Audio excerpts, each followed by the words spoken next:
stopping by today, but welcome to my solarium.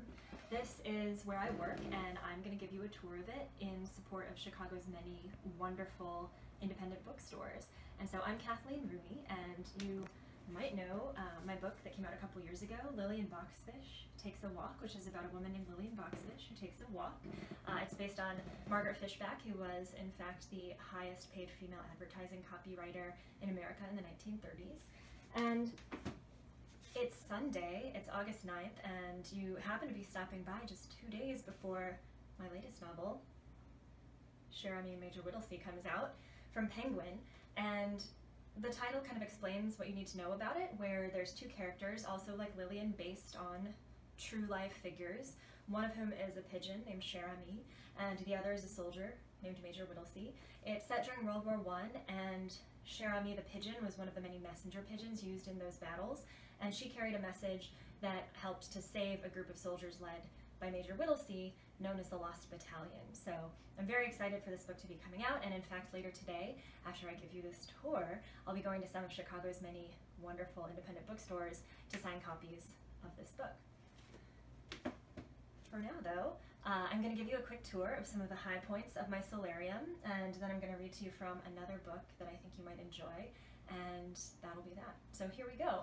This is, like I said, my solarium, which is kind of a classic piece of Chicago vernacular architecture. Solarium because, of course, the sun comes in from 3 walls, which are not exactly walls, but windows. And then the 4th wall, oh my gosh, we're breaking the 4th wall. There is no 4th wall because it's just a door to get in here. And behind that door, or in that door, is my spouse, Martin C., who is my camera person, and he's also a writer. He's the author of the novel The Mirror Thief. So thank you, Martin, for filming this, and everyone else get The Mirror Thief from one of Chicago's wonderful independent bookstores. Down here, we have some of my typewriters. I have a bunch, I don't even know how many anymore. My friend Eric Plattner has procured most of them for me, and he is, along with Dave Landsberger, someone with whom I run Poems While You Wait. Logan Berry and Andrea Rehani are 2 of the other principals, and we show up in public places and write poetry on demand. So you could come and give us $5 and a topic like Chicago's wonderful independent bookstores, and we would write you a poem on that. We're not doing it live now because of the pandemic, but you can go on the internet and ask us for a poem, so maybe I'll see you there. This is a couch for sitting and thinking, although I mostly don't like to sit, but more about that later. And then here is a bunch of perfume samples because I really love perfume. I've always loved it. If you are a perfume person, please leave a comment in the comment section about what your favorite perfume is. And if you want to know, my favorite perfume is Champagne de Bois by Sonoma Scent Studio. We have plants, many plants in here.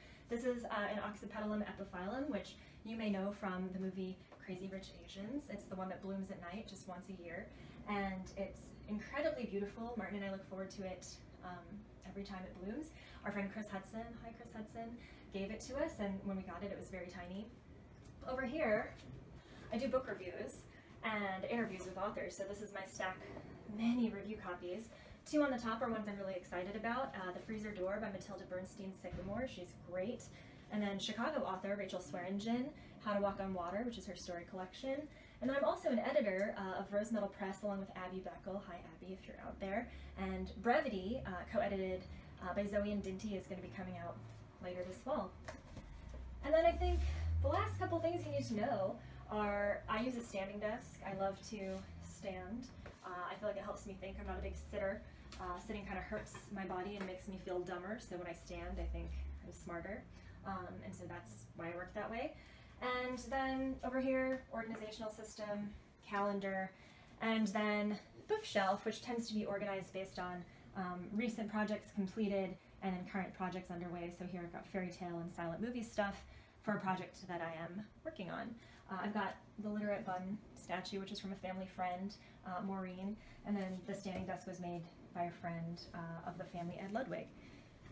So I think that's what you need to know. So I'm now going to sort of conclude with this reading from Trumbull Park, which is a book by, I think, a Chicago author who should probably be quite a bit more known, Frank London Brown. And so this is kind of autobiographical from what I understand based on his own experiences, and it's about a black family who leave their kind of really dilapidated, slumlord-run tenant house and go to integrate the title place Trumbull Park, which is an all-white housing project. And so what so far I've gathered, and I think is really interesting, is that at first you see that this family just wants a better life like anyone, and then gradually over the course of the book they became more assertively activist and trying to fight for justice. So I'm just going to read the first page, and I think you'll see why they would want a better life. This is about the place that they're living. I'll warn anybody that it's kind of a disturbing opening, but it's earned and it sets up everything that happens after. So, we call the building we lived in the Gardner Building, after Mr. Gardner, the owner. He didn't live there, but it seemed like he did, because the Gardner Building was old, real old, like Mr. Gardner, and rotten. Rotten from the inside out. Rotten toilets, rotten windowsills, rotten lamp cards, rotten porches. The Gardner Building had its own special smell: baby milk and whiskey, fried chicken and cigarette smoke, perfume, and the sick smell of rotten porches. Mr. Gardner looked and smelled just like his building, and that's why we called it the Gardner Building.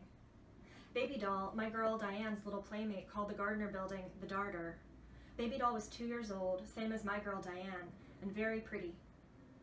I was in the kitchen with the back door open when I heard a soft cracking sound, and before I could turn, I saw Baby Doll, through the corner of my eye, fall off the porch through a hole in the banister. I broke over to the porch and grabbed my baby Diane.